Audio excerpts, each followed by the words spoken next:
Hey guys, in this video I will show you how to convert YouTube video to MP3 on Android. Alright, so let's begin with the video. First, go ahead and open the YouTube app on your phone. Once YouTube is open, go to your profile by tapping on Profile tab. From here, tap on View Channel, and then find the video you want to convert, and then tap on the three dots icon.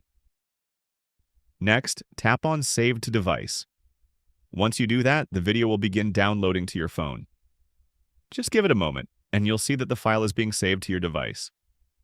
After the download is complete, go ahead and open the Files app on your phone. Once you locate the video file, tap and hold on it, then tap on More and select Rename.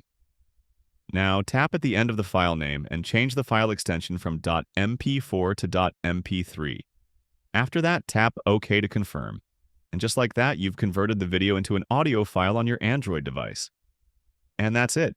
So that's basically how you can convert YouTube video to MP3 on Android. So that's all for this video. See you in the next one. Thanks.